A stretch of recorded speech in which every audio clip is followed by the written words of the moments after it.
You might say, well, how come someone else just films a video and they just hop into their car and film a video and it's great and it goes viral? That's probably not what happened. There was probably a lot of thought and intention and effort put into that video that you don't even realize happened.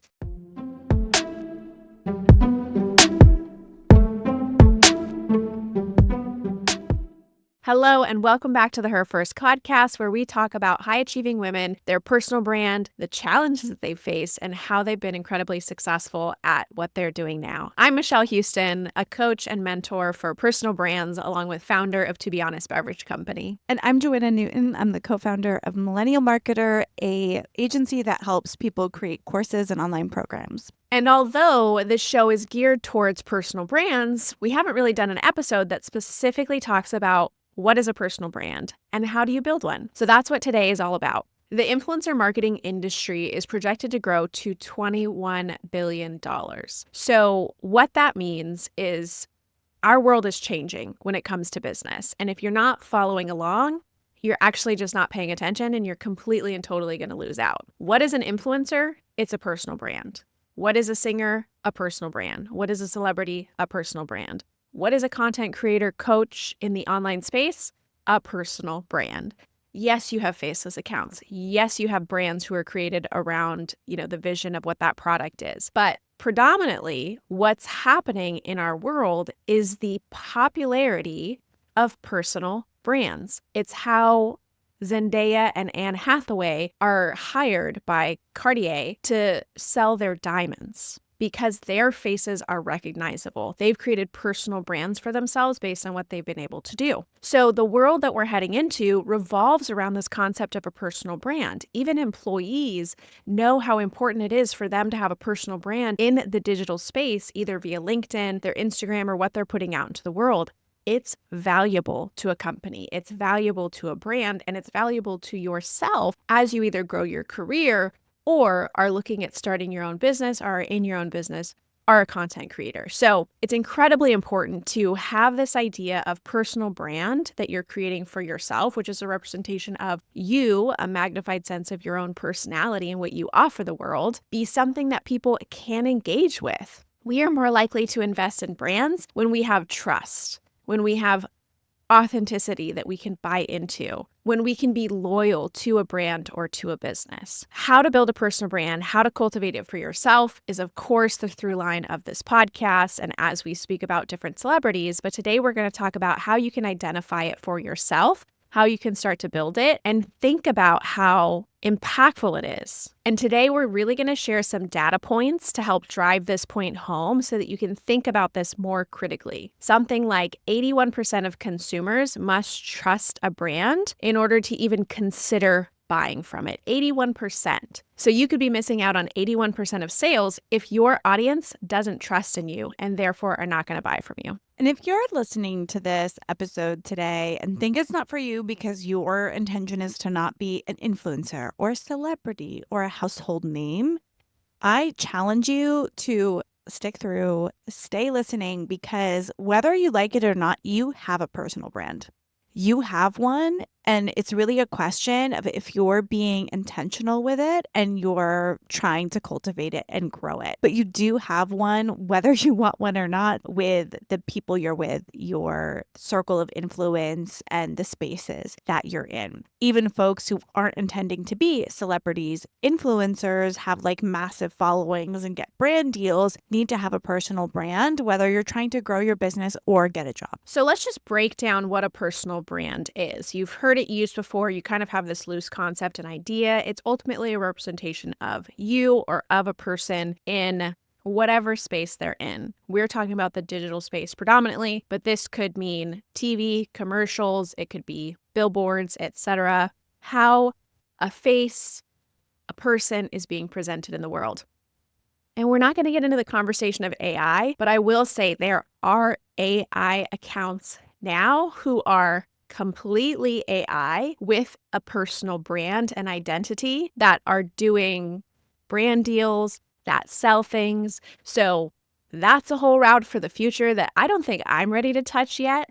Today, we're talking about real people showing up and creating their personal brands. Let's just start with a little bit of a definition. So, your personal brand is a unique blend of your personality, your skills, and the values that you're presenting to the world. We've talked a little bit about a character. Ultimately, you want to think of this personal brand or representation of you as a little bit of a character. So it's a magnified opportunity for you to present things about yourself to the world that people are going to buy into, they're going to pay attention to, they're going to connect with, they're going to relate to, and ultimately, hopefully, trust in order to take that next step with you. When you are asked that question from building a brand, it's often, what do you want people to say about you? It's your reputation. It's what people think about you, how they feel about you, what they're sharing with other people to talk about who you are. How do you want that to be presented? Because ultimately, what we're trying to communicate here is that you control this narrative.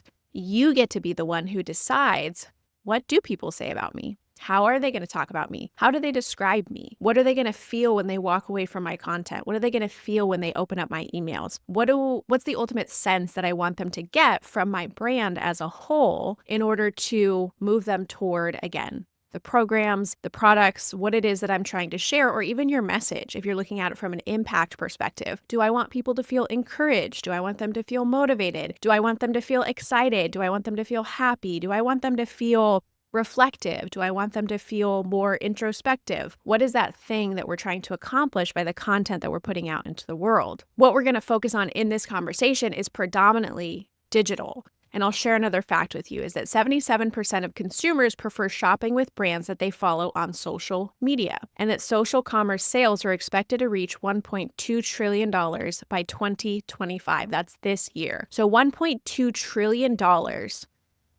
are going to be spent through social media platforms buying things. Now, trillion is a lot to wrap your mind around, but that is a lot of opportunity in front of you. People are spending money online like they never have before. Even if someone might not have felt comfortable making a digital purchase 5 years ago, after COVID, everyone buys stuff online now. It is so common. And from a social media perspective, it's important to have a following because people can build a conversation, a community engagement around your brand. If they can follow you on Instagram, if they can find you on TikTok, if they can watch your videos on YouTube, it's more likely that they're going to buy from you because they're engaging with you on a social media platform. Again, 77% of consumers prefer shopping with brands that have a social media presence and that they follow. So paying attention to these things, paying attention to the way that people are taking actions, and knowing that social media holds so much power in order to not just connect with your audience, but to get them to buy from you too. And think about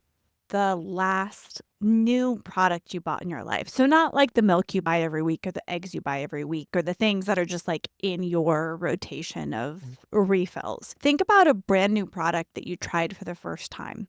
And think about the process you went through to make that purchase. I can think of one that I've already made some repurchases of, was like a new protein bar.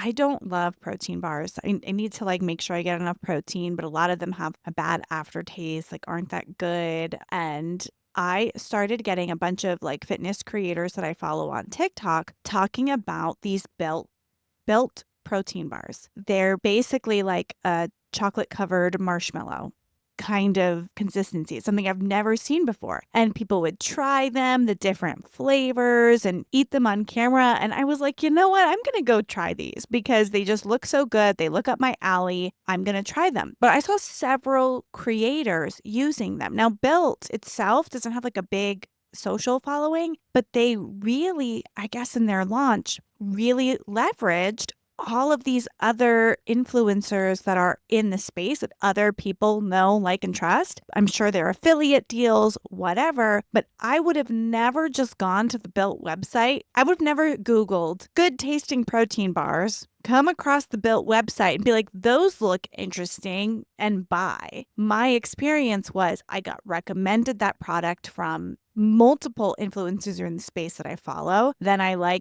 made a first purchase. because of a person. And likely you have a story like that. There's something that you tried for the first time, whether it be a food, an article of clothing, makeup, whatever it is, where you did it based on what feels like a personal recommendation from someone you know, like, and trust. And I just had to Google built protein bars to see what this was about. You should try them. I know. They look honestly like a candy bar, which I think is dangerous. Yeah, you still have to like not eat the whole box. That's like the key here, but they're really good. Some of the examples of personal brands we talk about on the podcast are rather large names, but this can go all the way down to your micro influencer level. So the people that Joanna are paying attention to, sometimes you don't even know their names. Like, I follow creators, I don't know their names. I don't know that much about them, but because a person is telling me or referring me to something that they've tried and they liked, that is huge. And we forget that referrals are actually still the number one source of business and sales in the world. And that can be affiliates, it can be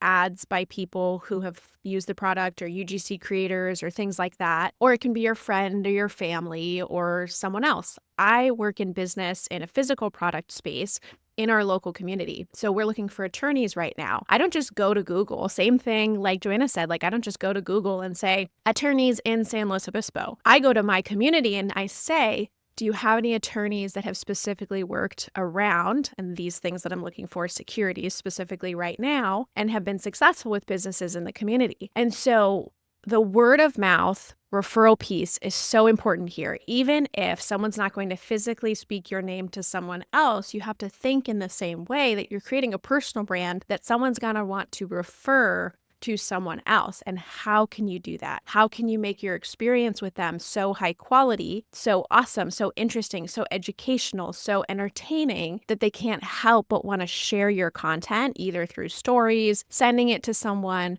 or again, telling someone, hey, I had this really great product, program, service experience with this coach or with this creator, and so now I'm going to pass that person on. It's important to create that personal brand for so many reasons, but that especially is of note. People are going to invest in purchase, word of mouth, and referral. When we talk about the importance of building a personal brand, thinking through some of the things that you're trying to ultimately create from the get-go can be really helpful of the how you're building that personal brand.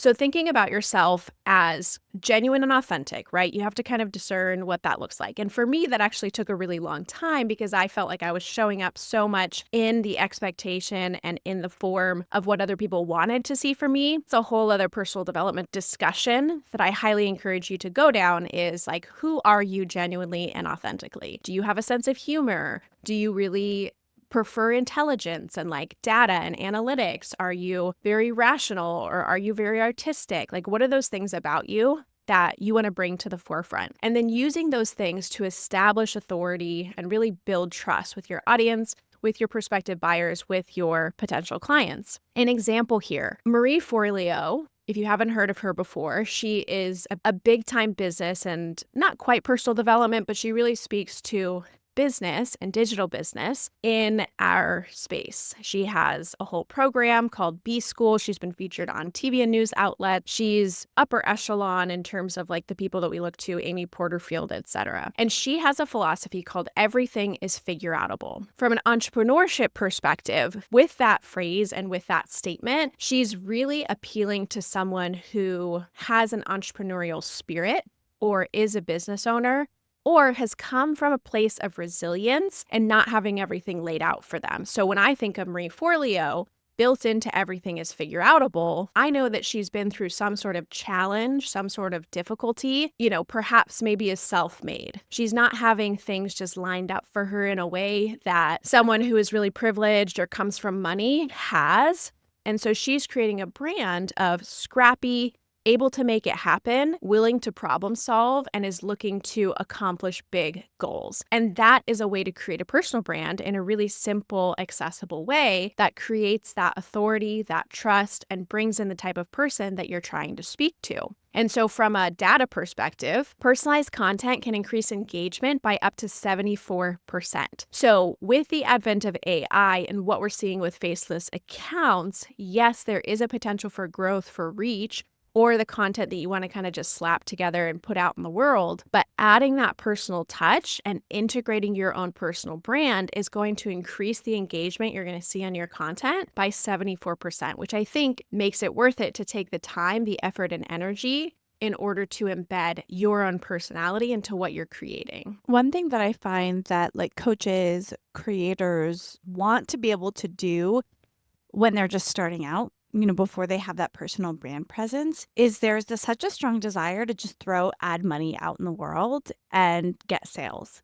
People say, I don't have the time to build the personal brand. I can't do that work. I want to just have ads, set it and forget it, and they'll convert. Unfortunately, I wish it worked that way. I wish that you could just start running ads and then immediately get a return on your investment, on your ad spend immediately, and then that would work great. Unfortunately, I have never found that to be the case. I'm sure there are outliers. I'm sure there are cases of someone just throwing ad money out there and getting sales and it being great. I've worked with over 200 course creators and I've worked at 4 different corporate companies in my life, and I've never seen that to be the case. But what I see work every time is this idea of when you grow a personal brand, you can build a business on it. And when you grow a personal brand, eventually your ads will work. And when you grow a personal brand, that happens. But getting from 0 eyeballs to 5,000 eyeballs is the hardest hurdle. It takes the most blood, sweat, and tears, connection, work. And when you get to that level, all of a sudden these other strategies that are a little bit more sustainable, a little bit more set it and forget it, they work, but you have to do the work first. You have to build that following. You have to build that connection. You have to put yourself out there and have that personal brand first. Now, it can look like a lot of different things. Someone like Marie Forleo, at one point, she had 0 eyeballs and had to get to that 5,000. And I'm sure if you ask her, it wasn't ads that did it. Now, does she have an ad strategy now? I'm sure she does. Is that ad strategy successful? I'm sure it is. Would that ad strategy have worked when she had 0 followers? Probably not, right? So I think when we think about this brand building in the early stages, you can't look at someone who already has it and be like, well, they're just running ads. Well, they weren't running ads when they started. So let's think about what you have to do to get there. Yeah, and ads are really designed to either test or amplify. So if you're trying to get a message out into the world, test it really quickly on a cold audience, great. But you should know where you're starting from in order to do that. You have to understand the messaging component, and maybe you're just tweaking a couple things. It takes a really complex, comprehensive understanding of ad sets and campaigns, A/B testing, and being able to figure out what are the tweaks, the changes to be able to accomplish something like that in order to test. So you better have some experience with what you've done before in order to jump into that world. The other thing too is once you've situated on an organic level what people are paying attention to, what draws them to you, then ads are meant to magnify that. So a lot of the big personal brands that you look at, you're seeing ads because they already have structured a strategy around their organic content. They have a certain reach, and now they're at a level where that makes sense for them. And then it works as a matrix, right? Like the ads feed into the organic content. There are people who do ads, and that's just what they focus on and just how they make their money. But I will say it's not as scalable if you don't also have some type of organic traction or channel. I do know businesses and brands who get successful with it, but it's a ton of budget. You're really figuring things out. It is complex, and they've usually got teams or agencies who have done a ton of it. And that's not necessarily where a lot of personal brands start. That's okay. You have other ways of approaching this. So again, things to think about and the why in order to create the how of your personal brand. Thinking of these 2 things, they feed into each other. So having a consistent way to attract your ideal audience is really important when you're building your personal brand. What do you want someone to feel? What are they looking for? Why are they going to find you? Why are they going to follow you? Why are they going to pay attention to you? Someone like Oprah is speaking to a person who is really wanting inspiration, who is a little bit more emotional, touchy-feely, looking for personal development and personal growth, and is going to do it from a really empathetic space, right? Like she always makes people cry on her Soulful Sunday, or that's the type of personal brand that she's been able to create. Now, Gary Vaynerchuk is like cutthroat, straight to the point. You need to be putting content out every day. If you're not, you're missing out, you're losing. Who is the type of person that he's drawing in? Someone who probably needs a kick in the pants, who wants a little bit more of an aggressive or assertive style of speaking, who is ready to kind of get down to business, isn't wanting to be so much in the touchy feels. What is that consistent narrative that you're going to put out into the world in order to attract the ideal client, the ideal audience that you're actually looking for through your personal brand? And then the way in which you do that is somewhat visual. Yes, auditory, but somewhat visual, especially today, considering video is such a big part of our digital presence and landscape, and it predominates what people consume. So when you're thinking about standing out in a crowded market, you have to do that visually. You have to do that in a way that people are going to pay attention to what you're doing. I think Amy Porterfield is a really good example here because she has such a polished image. She presents like such a put together, like her colors, her design, the way that she looks on every single webinar, in all of her ads, like everything that I see from Amy Porterfield is so incredibly buttoned up and put together. It's just so polished. And that's her visual image. That's what she's presenting the world. It's blue, it's yellow, it's bright, it's vibrant. She's got this big, beautiful smile. She also is relatable on the front of being an American girl, husband, kids, like home life. She doesn't really like go out to party. She's not sharing that type of content. She doesn't really travel, share that type of content. She really like demonstrates the relatable mom, stay at home, like family life. When you recognize some of the data points around that is that 55% of brands' first impression are visual. So when someone comes to your page, when someone goes to your website, when someone sees your content, the visual aspect of that is so important. Does that mean that everything has to be clean all the time? No, there's someone online who is like, her mess is her personal brand, right?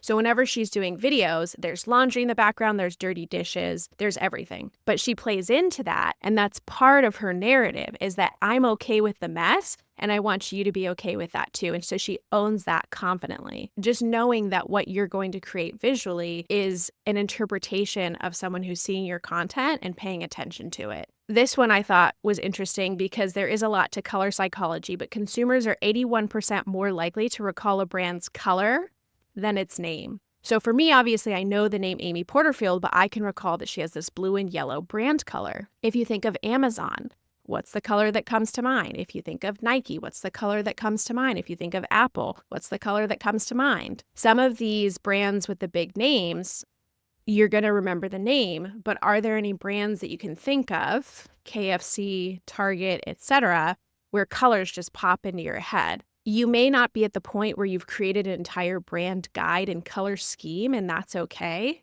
But kind of thinking through what is the color that you want to predominate, and then maybe Google some color psychology and see what that feeds into. Because the mind will make decisions just based on the perception of that visual aid. And I love that you brought up that your personal brand doesn't have to be perfectly curated.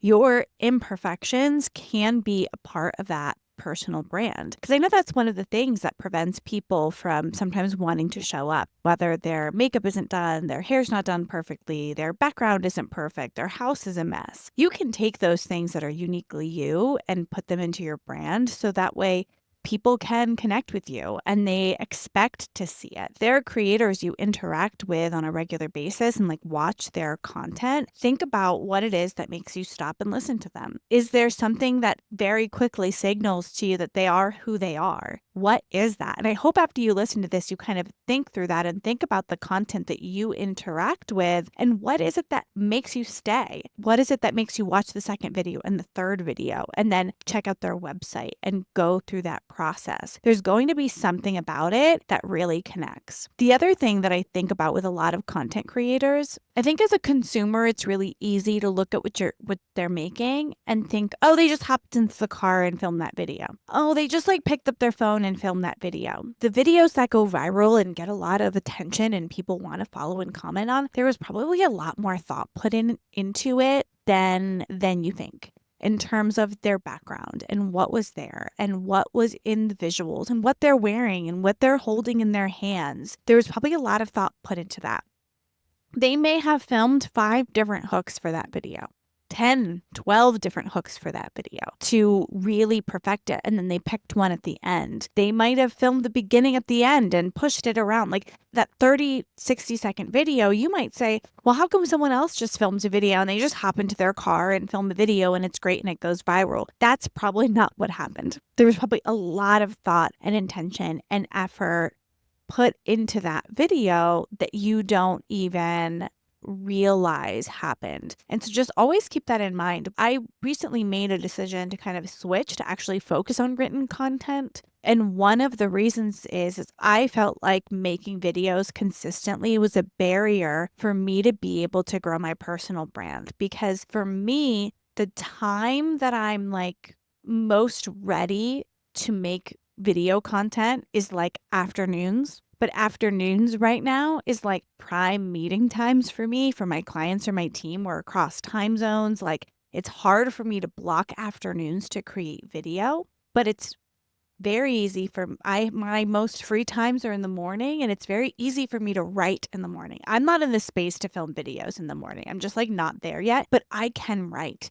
So I decided to focus on platforms that focus on written content because right now that's what I can create and that's what I can take the time to think of, right? To like play with what's the first best opening line that's going to make the most impact. What emojis can I use to add visuals? What graphic could I add? I can really develop that style so I'm focused there because the work it takes to make video content right now for me is just not my life right now. I hope it's there one day. It's not right now. So I'm like working with what I know I can do and what I can actually put the depth of thought into.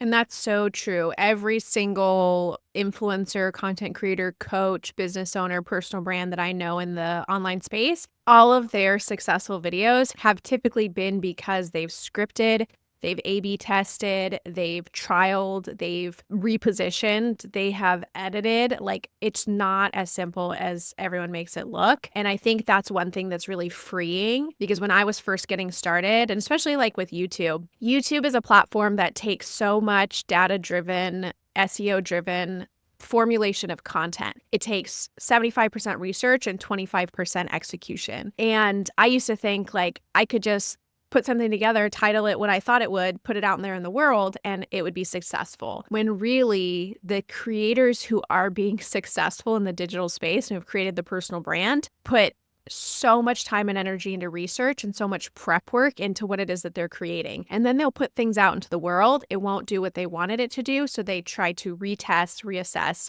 shift, and change. I think Ali Abdaal, content creator who got really famous on YouTube for productivity, he was at an event that Joanne and I, actually, we met at KHL in 2023. So cool. Okay. In any case, he talked about a YouTube bit that they had put out. It didn't get the reach, the engagement that they wanted, which for them was like a couple 100,000 views. They reformulated it, reposted it like 2 weeks later, and it got over 1 million views. And it wasn't about refilming it. It wasn't about, I'm going to scratch that all together. It was about how do we make it fit the platform? How do we do the research to better improve it? So it's so important to keep that in mind is that, again, your expectation will completely determine your level of success. Don't have the expectation that you can just put stuff out in the world and it's going to go viral. And if you do, and it is great, but it's unlikely that you're going to be able to recreate it. Just know that that's the case. And it's really freeing because now you have all this opportunity to research and test and improve your skill at content creation. So now we're going to cover the foundational pillars. There are 3 that we're going to talk about, and this is the reflective strategy in getting into the how. Our next episode is going to be all about the actionable steps. So make sure you hit subscribe, come back for that next episode, and then we'll take you through the actual practical ways that you can approach this process. But this is your chance to kind of take a step back, reflect on your own internal compass before you start to go out into the world. I'll list them out and then we'll explain them just a little bit more. So number 1, you're going to identify your core values and passions. You're going to define your unique value proposition as number 2.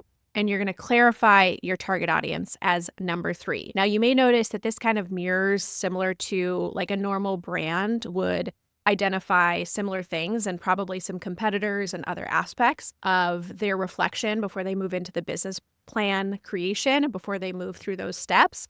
you're creating a brand, you're creating a business, and I don't want you to forget that. So often we're like, oh yeah, I'm just going to become an influencer, get into TikTok, I'm just going to post some videos. But the most successful personal brands that we see, content creators, etc., have all gone through the process of seeing themselves as a business, as a brand, and establishing these pieces. Maybe they didn't do it at the very beginning, but within the early stages, they realized that they needed to solidify some of these things. Core values and passions, what are they for you? These are the things that, independent of what you were doing in the world, you would still show up in this way. Everything goes away. You don't have to work. You don't have to create content. What do you still love? Like, what do you value from a lifestyle perspective?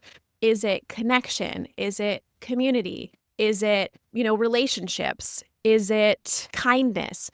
Is it intellect? Is it data and analytics? Like, what are the things and values that you actually consider integral and important to you? And then what are you passionate about? What do you actually care about? Is knitting something that you're always, always, always going to care about? Is book reading something that you're always, always going to care about, independent of what you're doing in the world? Soccer, dance, music, like what are those things that you actually care truly about, and how are they going to feed into your personal brand as you expand it? So thinking as on some examples, Oprah is built on this idea of empowerment and authenticity. She is who she is. She wants to bring that out in all of her people, all the people that she talks to, and what she's encouraging from her audience. And she really wants to empower people to take their life back into their own hands. One of Taylor Swift's core values is connecting through storytelling. It's what she does in her songs, it's what she does in her concerts, it's what she does in her content creation, and how she presents her brand in the digital space is connection. And she does it through storytelling. So first, you're going to identify those core values and those passions. This is something that as I've developed my personal brand, I've really been able to figure out. Now, I didn't sit down and make a plan before I started. It just kind of happened to me. I just started kind of developing as I go. And one of the things that I wanted to sort of be about when I first started creating content was being a marketing guru, giving the tips, the tricks, all of that. As I started making that content, and as I started working with more and more clients, I realized that my passion for helping people, as much as I'm a marketer, is actually more about organization and business systems and how to break down a really big goal into little steps. If that's a marketing plan, yeah, I can take this marketing launch and break it into all of the steps and the pieces so that it's not stressful to run. It goes well every time. There aren't issues. There aren't problems. What I'm actually passionate about is really helping founders grow step by step in a way that feels manageable and sustainable and possible. I figured that out by working people while thinking about my personal brand. Yeah, I love marketing and I think it's fun and I love those things, but actually what I love is that. And that's unique. It's not what everybody else is putting out in the world. It's one of my core values for myself. And this year for me, a big challenge I've given myself is how do I now take that I know that that is my core value. That is what I do best. That is what I want to put out in the world. Now I'm figuring out how to turn that into content so other people see that. Right? How do I take that's within me and put it out in the world so people get, okay, Joanna's the person that if you want to grow your business, she's going to tell you how to do it step by step. That's what I want people to say about me. And that's what I'm working personally this year on putting out into the world. And sometimes it takes time. You're going to reflect on these pieces and you're going to come up with an answer, but that might not be the full picture. And that's okay. Let that be the case. Let there be some flexibility and fluidity in this approach to your personal brand. And knowing that it may change, it may evolve a little bit over time, and that's okay, especially if you go super niche with your topic. So let's say that, my physical product is in sober curious and alcohol-free lifestyle. So it's a non-alcoholic hemp-infused spirit alternative. Now, if someone were going into that space and they were saying I want to review non-alcoholic beers, and that's my niche and that's my focus and I'm passionate about it and I care about sober, curious living and alcohol-free living. And so I'm going to talk about and review beers. Well, over time, it may be that you start to incorporate non-alcoholic wines and then maybe non-alcoholic spirits and then other functional drinks. And then you start to give tips around sober, curious living and living alcohol-free. So knowing that there may be some expansion or some change or differentiation in what you're doing, and be okay with that. It's like, I don't remember what the idiom or the saying is, but it's like if your politics don't change as you grow generation over generation and you get older, you're not doing it right. Because ultimately they should change. Your priorities will change. Some of your values will change. Ideally, you're starting from a place of like, this is core to me and I'm always going to care about compassion. I'm always going to care about, world hunger. But sometimes things do evolve and you have to be okay with that. So after you've kind of established your core values and your passions, number 2 is to define your unique value proposition. So Joanna's been able to do this over the past couple years as she's been doing what she's doing. Organizational structure, and I can help someone grow their business step by step. That didn't necessarily come the first day that she put content out into the online world, right? But I want you to think about how you can start to think about what you do is unique. So let's just say you really love underwater freediving. So there are people in the digital space who talk about underwater freediving already. What is the unique value proposition that you're going to offer that just tweaks it a little bit? Let's say you're underwater diving and you're spearfishing. Well, maybe you do it in a humane way to the fish that you're catching. That would be your unique value proposition. Or maybe you do it in a way that anyone can learn anywhere in the world, so they don't actually have to be in a tropical location in order to learn this. So thinking about the way that you are going to curate how you're talking to people and what you offer in a way that's unique to you is that one of the unique value propositions that I love a personal brand brings to the table is Tim Ferriss. And one of his books is The 4-Hour Workweek. Now, his value proposition is not necessarily just lifestyle design or living a successful life or making money in business. It's how can you do it in the most efficient, shortest time possible so that you get the most bang for your buck and the most efficient, successful way to do it so that you can enjoy all the rest of your life or build that lifestyle into what you're doing. And he's done it in such a exact, really catchy kind of way that people can really understand and hold on to. So thinking, what is that unique thing that's going to take the core values and passions and turn it into just what you offer? And this piece here is so key to actually getting sales. Like your unique value proposition in your brand and getting it out into the world is going to be key in making you money. Now, whether you're looking for a job, whether you're just doing like one-on-one consulting packages or you want digital products, whichever one of those things is, that unique value proposition is going to get you really easy yeses. We're sometimes so afraid to be specific, but being specific gets you opportunities. One thing that I get on a regular basis is requests for very like high-level executive positions at companies. And I don't have like a huge following on LinkedIn or any of that, but it's very clear the type of work that I do. I really help education-based brands scale in meaningful ways. It's in my work history, it's in my content. So people will reach out to me and be like, hey, you know how to sell into schools? Or, hey, you know how to sell educational products. I'm a startup. I haven't started any marketing yet. I need someone to spearhead for this with me. I have funding.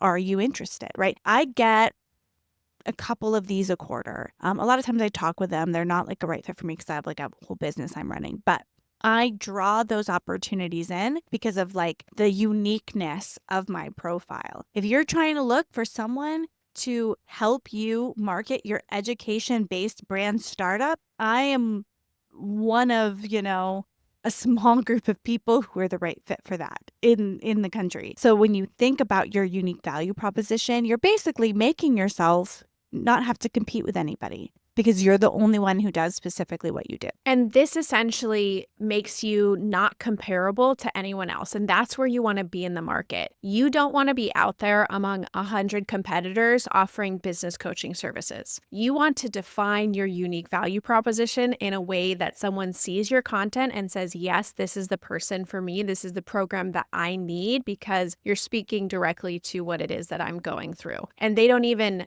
price shop. They don't look at other opportunities or other competitors, because you've been able to present yourself in a way that just pulls them in to you. It's such a beautiful way to think about your brand, to think about your ascension of that customer and how you're going to move them through your products and programs in a way that just appeals to what it is that they're seeking, what they're needing, without having to essentially quote unquote sell them on what it is that you do.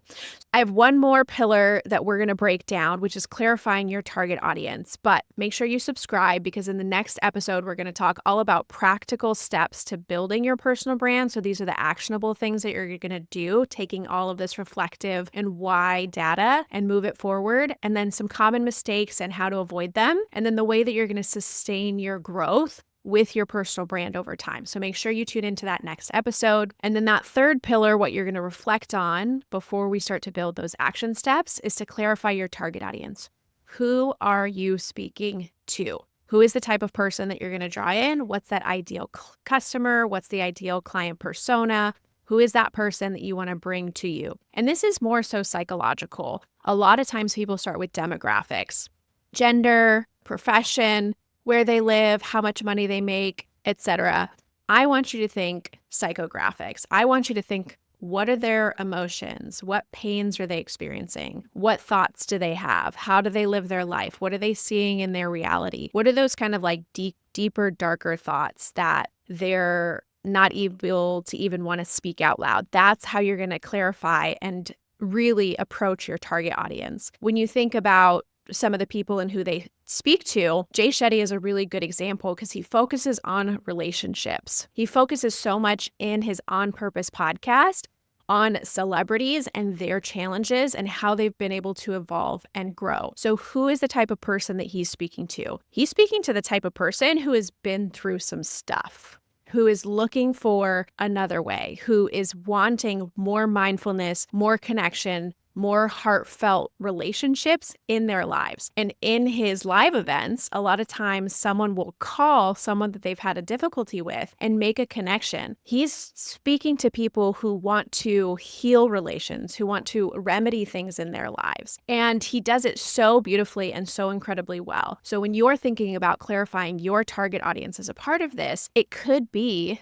a younger version of you. It could be the friend, the family member that you really want to help and support in your coaching, in your products, in your programs. Who is that person? What are they thinking? How are they feeling? And what do they really want? And that's how you're going to identify your target audience. And I love thinking about psychographics when designing like your client avatar, your target audience, whatever you want to call it, because it's in some ways more specific and less limiting at the same time. Because ideally, what you are going to offer someone in the end of some sort of product, program, service is some sort of transformation. You're not selling the thing, you're selling the result of the thing. And if you can tap in to an audience, like from a psychographic level, then that transformation is going to make so much more sense. And think about the silly story I shared about buying protein bars for a second. The people, the influencers who were talking about the protein bars, they weren't just saying, oh, buy this protein bar, here's the price, here are the flavors, here are the nutrition facts. It was like, if you want to increase your protein intake and have something that doesn't taste like shit, try this. And for me, I want to increase my protein intake.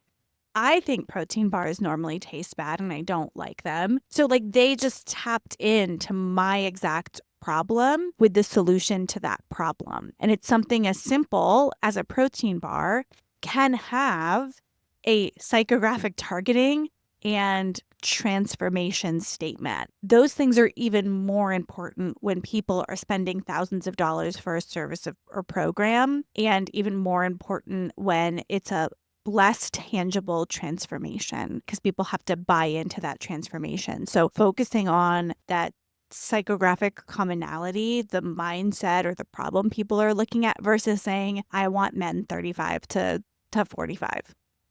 I mean, who wants men 35 to 45? But that's a whole nother conversation for another day, other than my husband and yours. They're good.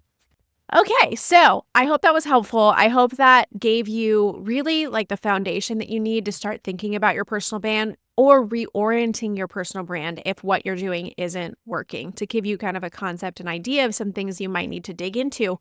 Or if you're in a place of pivot, evolution, change, growth, that happens too, where I need to kind of reassess. I've been going in this direction for a while and I've been getting the inkling or the feeling to be able to shift, to be able to change. So that was the foundational, the why, the understanding the personal brand, and the basic work that you're going to do before we head into our actionable strategies. So stay tuned for the next episode. We'll get into the steps you need to take in order to actually make this come to fruition and see your personal brand take off, to be out in the world, to represent who you are in an authentic and genuine way, while also, to Joanna's point, taking them through that buyer process. Because ultimately, independent of whether you have products, programs, services, or not, creating a personal brand is selling yourself. And so we have to think about it from that strategic perspective. You're selling yourself to someone, and it doesn't have to be icky and it doesn't have to feel crummy. It can feel really exciting and wonderful and as a connection. I want you to think of, as a closing exercise, I want you to think of your favorite brand, your favorite product, whether that is mascara or something you use in the kitchen or a piece of fitness equipment that you really enjoy. What is that thing that you would tell 100 people about, that you always like to talk about when you're in that setting? And I want you to think about your personal brand in the same way. How can you invest in your personal brand in a way that is going to make you so excited that you just can't wait to tell people about it? Anyone who will listen, you're going to tell them your core values, your passions, your unique value proposition, and who you're speaking to, why it's going to benefit them. So thank you so much for tuning in to the Her First podcast, and we'll see you on the next one.